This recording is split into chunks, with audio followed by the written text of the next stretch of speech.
어르신들이 나이 먹어봐라 1년이 다르다 막 그러잖아요. 아니 1년이 정말 건강검진에서도 나오고 내 몸이 자꾸 뭐 다리가 잘 붓는 게 안 풀린다든가 어디서 뭐 필요 없는 게 몸에 있다든가 이런 얘기들을 너무 많이 듣고 있어서 건강 이야기를 잘 풀어주는 사람이 최고인 것 같아요. 그리고 정신건강을 이렇게 부철주야 책임지는 신앙으로 독서 문화를 버릴 수가 없어요, 우리는. 그래서 이렇게 새벽같이 최정환 선생님은 잠까지 여기서 주말을 버티면서까지 존경합니다, 아주 그냥. 명자에서 멘토를 만나다는 최복현 작가가 지은 거지만 이 속에 있는 오늘 2장을 할 거예요. 이거 한번 읽어볼까요? 제일 위에 있는 거? 눈이 없어서 시작! 눈이 없어서 어디에 가보다 더 슬픈 것은 눈이 있어도 책을 읽지 않는 것이다. 이거 누구 얘기인지 아세요? 조경의 헬렌 켈러. 헬렌 경례. 그렇다고 이걸 그 다음 시작! 책은 사람이 만들지만 사람은 책이 만듭니다. 이거는 누구 얘기인 것 같아요? 조경에. 조경의. 조경에 써있는 언니. 그 다음 시작! 책이 다르다. 책이 곧 미래다. 책은 변화의 도구이다. 이건 누구 얘기인지 아세요? 조경의. 김성곤. 여기 김성곤 대표 얘기 같아요. 조경의. 다음 시작! 독서는 앉아서 하는 여행이고 여행을 서서 하는 독서이다. 이거 누구 얘기예요? 박지연. 박지연. 예, 맞아요. 명작에서 멘토를 만나다 이 책이잖아요. 명작이 보내는 20통의 편지를 여기다 넣었다 그랬어요. 매번 명작에 대해서 우리가 필독도서로 알고 있었던 여러 가지들을 여기다가 넣고 오늘은 제2장 생각의 힘을 키워 세상을 보고 싶은 너에게 생각의 힘에 대한 5가지 명작을 다루고 있습니다. 오늘의 발제를 먼저 주제를 제일 먼저 적어봤어요. 왜냐하면 여러분이 책을 읽었다는 전제하에 발제를 하나 구성해야 되기 때문에 지혜, 사색, 풍자, 평등, 선택이라는 주제 생각의 힘이었거든요. 그럼 이 생각의 힘을 어떤 컨셉으로 잡아보나 하는 것은 제 맘이에요. 그래서 발제 내용은 이 속에서 명작 이 주제 중에서 나의 멘토를 찾아보는 일로 삼았어요. 명작에서 멘토를 만나다라고 돼 있는 책이 있는 이상 지혜로운 삶이란 거기서 멘토가 뭐라고 말을 하고 있는지 사색의 힘의 원천은 무엇일까? 이런 질문을 가지고 우리가 들어가자는 거예요. 풍자를 통해서 내가 생각하게 되는 것, 깨달은 것은 무엇일까? 평등이라는 걸 생각할 때 불평등 교원설이잖아요. 불평등과 평등의 본질은 무엇일까? 선택의 마음가짐은 우리가 행동을 선택하고 생각을 선택하는 그 선택이라는 것을 할 때 나는 어떤 마음가짐으로 선택을 할까? 이 5가지 주제로 발제를 해놨어요. 그래서 어제 토론 시간에는 5가지 키워드를 가지고 토론을 할 거니까 5가지 키워드를 익혀두시고 나만의 경험과 개념을 정리해보자는 내용입니다. 지혜. 첫 번째 장 지혜는 명작 중에서도 모리와 함께한 화요일이에요. 모리와 함께한 화요일은 누가 지었냐면 저자는 누구죠? 미치 앨범은 모리 슈워츠라는 교수님을 젊었을 때 학생 때 너무나 존경했었는데 갑자기 모리 슈워츠를 돌아가실 시점에서 만나게 되는 거예요. 그때 자기가 기자 생활을 하던 여러 가지 삶 속에 있던 것을 모리 슈워츠는 제안을 하는 거예요. 내 죽음을 기록하라. 죽음 1년 동안 기록한 내용을 모리와 함께한 화요일이라는 책을 저서를 냈을 때 그 사람은 그 전에 수십 가지 책을 내본 적은 있는 사람이지만 이제서야 이 책을 통해서 베스트셀러 반열에 오르고 전 세계 유명한 사람이 된 미치 앨범이었습니다. 그리고 미치 앨범을 통해서 맨 마지막에 저자의 이 책의 내용은 인생에서의 중요한 의미를 알았다. 그것은 무엇이냐면 참다운 인간상에 대한 자기 원칙과 인생관이 올바로 되어 있다면 인간답게 살 수 있겠다. 다른 사람과 관계 맺기를 잘한다면 인생은 의미 있는 삶이 된다. 이런 것을 깨달았다는 거죠. 다른 삶이 뭐예요? 이분은 리치 앨범은 모리 슈어츠의 삶을 관계 맺었다는 거예요. 그리고 거기에 명언이 있어요. 명대사들. 자, 이거 한번 읽어볼까요? 지금 이 순간을 마지막처럼 살아라. 네, 이 제목. 모리가 한 말이에요. 살아가면서 우리는 홀로 살 수 있는 존재가 아니고 우리는 언제나 시간의 지배, 나아서 생로병사를 겪고 죽어야만 하는 시간의 지배를 받는 존재다. 그러면 모리는 그렇게 말하죠. 어떻게 죽어야 좋을지를 배우게. 그러면 어떻게 살아야 할지도 배우게 되니까. 토마스 카일라일이 잘 지낸 하루는 평안한 잠을 이루게 하고 잘 보낸 인생은 행복한 죽음을 가져온다. 이 말을 보면요. 저도 고등학교 때 그런 생각을 했어요. 지금 현재 열심히 하고 지금 현재 기쁘면 그게 천국이지. 천국에 가는 순간 기쁘지 않은 사람이 어떻게 천국을 맛볼 수 있을까? 그거는 죽음 앞에서 기쁘지 못한 사람은 결코 지옥에 떨어질 거야. 이런 생각을 했었어요. 비슷한 내용 같아요. 토마스 카일라일이 좀 유명했을 뿐이지 나보다. 다음 메마른 정서의 위안. 이 주제예요. 모리와 함께한 하루입니다. 인생의 의미를 강의하는 모리 교수의 이야기입니다. 모리 교수는 이 말을 저한테 들려줬어요. 저는 의미 없는 생활을 하느라 바삐 뛰어다니는 사람이 너무도 많아라는 이 화두.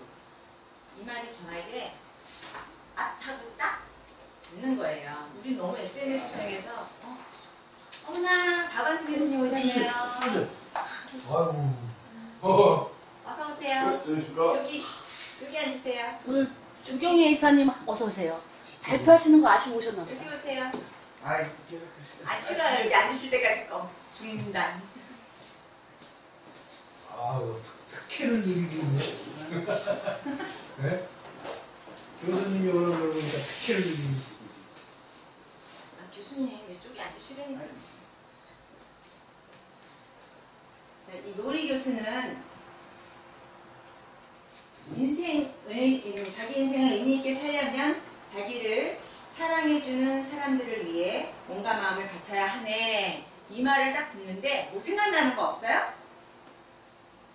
요즘 우리나라의 98세 교수님이 비슷한 얘기를 하고 계시더라고요. 김영석 교수님. 네, 김영석 교수님.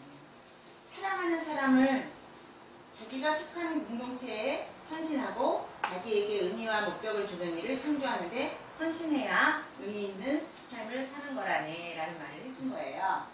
그리고 어떤 일을 하냐면 마음속에서 우러나는 일을 하면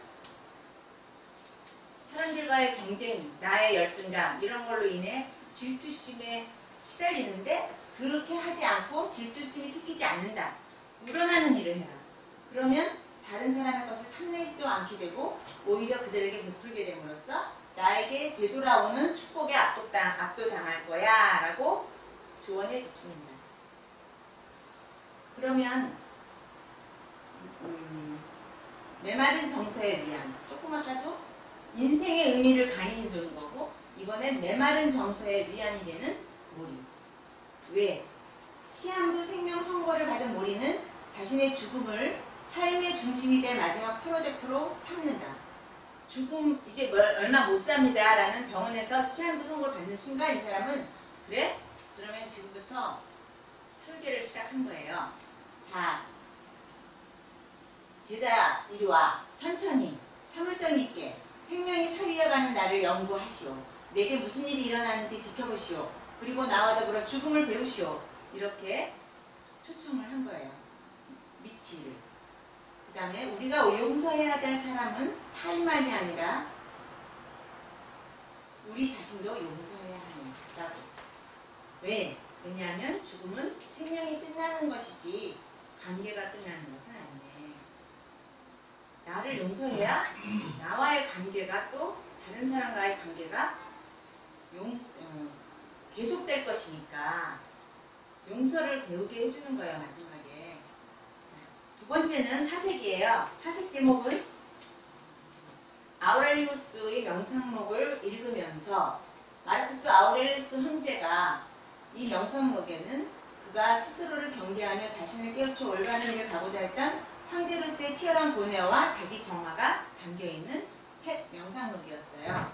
그 사람은 마르쿠스는 스토아 학파를 기본으로 하되 그 스토아 학파에 대해서 잠시 알아보면 세 분야, 자연학, 논리학, 윤리학으로 나뉘고 있는데 그 중에 가장 중요한 건 윤리학이에요. 윤리학은 법은 다름 아닌 자연에 순응하는 것이다. 즉 인간이 자신의 정열과 욕구를 억제하면 금욕주의적인 거예요. 모든 사람이 행복에 이를 수 있다는 논리가 바로 스토아 학파의 윤리학이에요.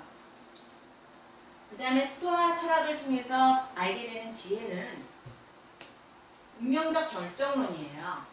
마치 씨앗이 이미 자기가 어떻게 자라게 될 요소가 있는지 콩 나는데 콩 심고 팥 났는데 팥 심는 것처럼 이미 씨앗에 포함되어 있는 만물의 모든 형상은 처음부터 로고스 안에 존재한다. 우주 원리 안에 존재하고 있어서 즉 신에 의해 정해진 섭리이니까 우주는 전체로서 유기체를 이루고 있으며 필연과 결정에게 지배된다. 다시 말해 운명이 이미 결정되어 있다는 게 스토아파의 윤리론이고요. 운명적 결정론이에요. 다른 사람의 역할을 시샘한다면 그 감정에 의해서 생복이 사라질 뿐이지 운명은 바뀌지 않는다. 지혜로운 사람이라면 자신의 역할이 무엇인지를 아는 사람이다. 부동심, 아파테이아라고 말하는 부동심, 움직이지 않는 마음은 파토스, 감정의 격동이죠. 파토스를 자제할 수 있는 초연한 무감동의 경지이다. 부동심이 있어야 행복에 이르를 수 있다. 진정한 자유는 우리의 운명을 변경시키는 힘이 아니라 자유란 마음의 혼란이 없는 상태다. 신은 여세계의 영혼이며 인간의 영혼은 신의 일부분이다. 인간의 지혜는 이러한 세계라는 영국에서 필연적인 자신의 역할을 인정하고 맡은 부분을 잘 수행해냄으로써 진가를 발휘된다. 결국 지혜 있는 사람은 내 역할을 충실히 할 뿐이지 그걸 가지고 욕심을 내서 마음의 격동에 흔들리지 마라. 이런 내용이었어요. 세 번째 풍자. 풍자는 동물농장인데요. 조지 오웰 많이 아시죠? 조지 오웰은 제가 1984년을 읽으면서 굉장히 인상 깊었던 사람이에요. 미래를 미리 보는 해안이 있더라고요. 그때 이 조지 오웰은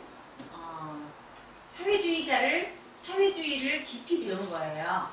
근데 그 사회주의자이긴 사회주의자인데 이 사람 마음속에 기조로 흐르고 있는 것은 허무주의예요. 그 허무주의 속에서 민주적 사회주의자, 비판적 사회주의자로 발전을 하게 된 거죠. 그럼 여기서 말하고 있는 게 동물농장이 무슨 내용인지 여러분 읽어보셨어요? 동물농장은 인간의 지배를 받고 있는 동물들이 돼지, 개, 양 이런 동물들이 인간을 배척하고 독립을 해요. 그러면서 우리가 세상을 지배하자.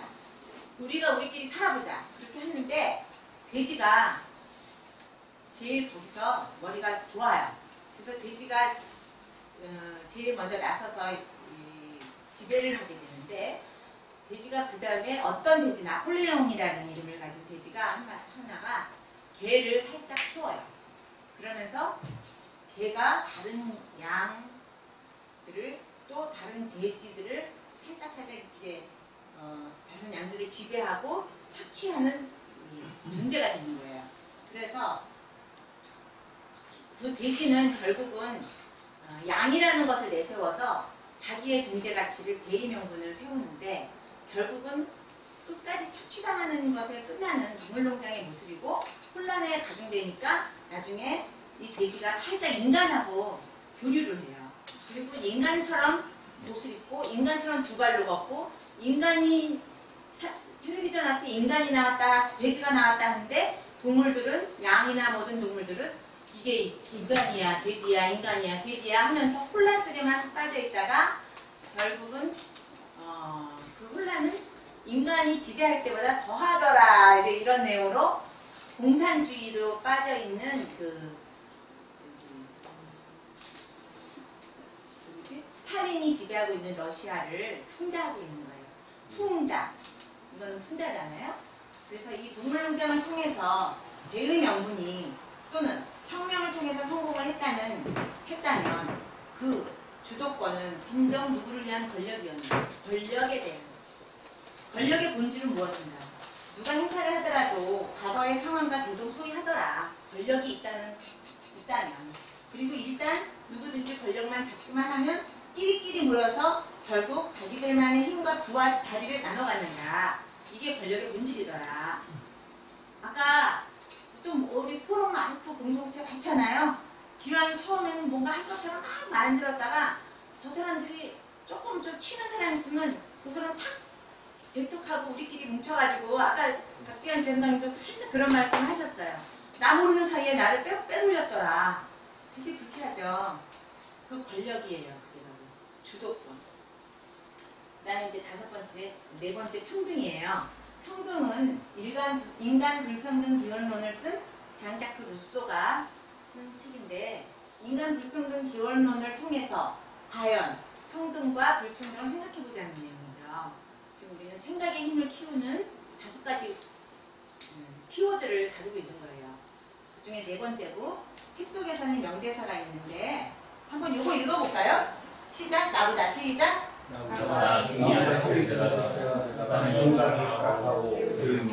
사마귀까지 한 사나이가 아무 하지 않으면서 나에게 자기를 먹여 살리라고 강요한다면 어떻게 될까? 잠시도 나에게서 눈을 떼지 않고 사는 동안에도 주의를 게을리하지 않으면 그는 나를 꼼짝없이 메어두기라도 해야 한다. 그렇지 않으면 나는 재빨리 숲속을 20분쯤 달아날 수 있다. 그리하여 나를 얽매여 살고 수 없게 될 것이다. 이 말을 통해서 인간은 사회화가 되는 순간 불평등은 탄생하고 있었고 불평등을 인지하는 사람은 빨리 도망치게 돼 있다. 이제 이런 뜻인 것 같아요. 그죠? 소유나 문화의 불평등을 치유할 수 있는 방법. 이 인간 불평등 기원론은요. 인간은 처음에 루소가 한 말이죠. 인간은 평등하다. 우리는 정말 귀에 못이 박히도록 이런 철학에서 공부했던 게 인간은 평등하다.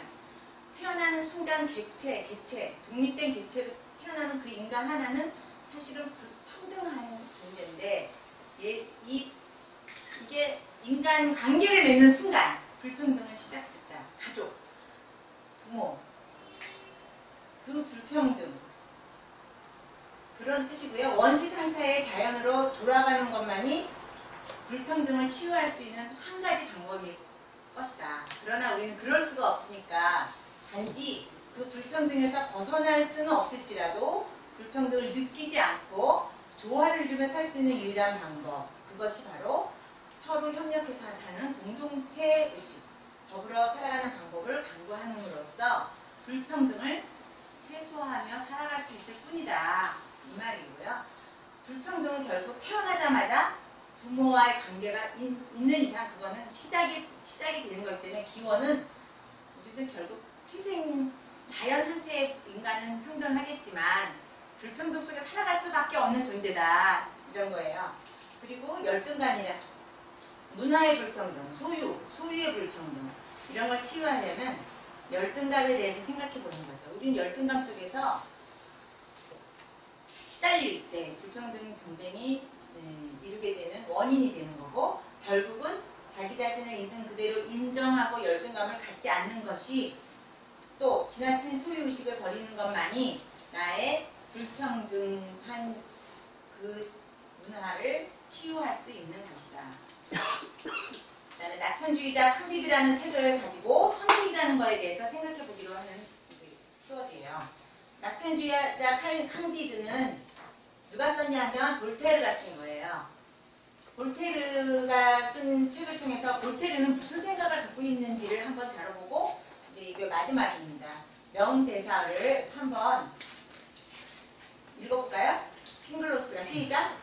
팡글로스가 모든 사람은 있을 수 있는 세계 중 세상의 세계에서는 서로 연결되어 내쫓기지 않으면 잃지 않았더라도 자네는 이곳에서 상자에 절인 레몬과 피스타치오 열매를 먹지 못했을 테니까 마르세라고 하지 않아요. 네, 이게 이 책의 마지막에 있는 대사예요. 팡글로스는 칸디드를 맨 처음에 만났던 그 낙천주의를 전해준 사람이고요. 낙천주의를 모든 것을 해석하려고 하는 상황에서는 칸디드는 엄청 부유한 가정의 환경 속에 살고 있었어요. 그런데 팡글로스가 자기 동생을 사랑하고 있다는 부모님의 확신, 그런 것 때문에 부모님이 이 두 발로 쫓아내요. 발로 뻥 쳐서 쫓아내고 그 다음부터 이 사람은 모든 비극의 주인공이 되는 거예요. 마지막에 다시 늙어서 칸디스가 그 낙천주의를 계속 지니고 사람들을 교화하려고 애를 썼어요. 팡글로스의 그 사상적 기초를 가지고 있기 때문에. 그런 마지막에는 팡글로스를 만나는데 팡글로스는 끝까지 낙천주의로 칸디드의 그 많은 세월의 비관적인 그런 경험들을 가지고 오히려 더 낙천적인 걸로 이야기를 또 끄집어내는 거예요. 당신이 집에서 내쫓기지 않고 당신이 또 종교재판에 처해지지 않았더라면 또 걸어서 아메리카 대륙을 누비고 다니지 않았더라면 또 남작을 칼로 찌르지 않았더라면 또 엘도라도에서 가져온 양을 모두 잃지 않았더라면 자네는 지금의 행복을 맛보지 못했을 것이네 라고 말을 하고 있는 거예요. 그래서 그 낙천주의자 칸디드는 그때 무슨 말을 하냐면 네, 참으로 명언이긴 하지만 이제는 우리의 가치를 바꿔야 합니다 라고 끝내는 거예요. 무슨 뜻이냐면 추로는 그만하고 우리 일을 합시다. 일을 하는 것만이 삶을 최상의 세상으로 만드는 유일한 방법인 것 같습니다. 이제 칸디드는 좀 더 성숙한 낙천주의자가 되어서 결국 우리가 너무 추론만 하고 이상주의에 빠져있지 말고 뭔가 좀 개혁하고 혁신해서 삶을 좀 더 풍요롭게 살아보자 이런 뜻을 가지고 있었습니다. 자, 여기까지고요. 칸디드가 편지. 결국은 칸디드의 편지라는 것을 통해서 최복현 작가가 하는 말이에요. 최복현 작가는 세상살이가 지겹고 좌절을 느낄 때 청소년, 멘티 여러분은 주어진 고통이 클수록 사과가 너무 먹고 싶고 너무 배가 고픈 심한 갈증이 있을 때 그게 더 맛있고 더 행복하다는 걸 느끼는 것처럼 어떤 조건이나 어떤 상황에서도 세상은 낙관적인 한점, 그것을 찾아낼 필요가 있다는 그런 내용이었어요. 그 다음에 칸디드를 바라보는 볼테르 작가의 눈은 뭐냐. 칸디드를 통해서 볼테르가 보이는데 볼테르는 이런 사람이었어요. 5가지. 이 사람은 종교에 대해서는 비관적 입장이었어요. 종교에서 처해지는 많은 비관적인 그 부조리들을 여기서 칸디드의 경험을 통해서 나오고 있어요. 종교 속에서 막 동성애가 이루어지고 있는 모습도 남자들이 자기를 더 예쁘게 가꾸려고 하는 대화 속에서 나타나 보이고 있었던 거죠. 그 다음에 작가는 과학에 대한 깊은 관심을 가지고 있었고요. 모든 걸 합리적인 것으로 유추하고 해결하려고 하는 거였고요. 또 사회 부조리에 대해서 빈정거리는 이 글에 투가 있었어요. 일단 볼테르의 역사관을 알 수 있었고 검증 없는 낙천주의는 비판이 하지만 그렇다고 해서 비관주의를 옹호하지 않는 볼테르의 입장을 알 수 있었습니다. 그러면 여러분은 토론을 하시기 바랍니다.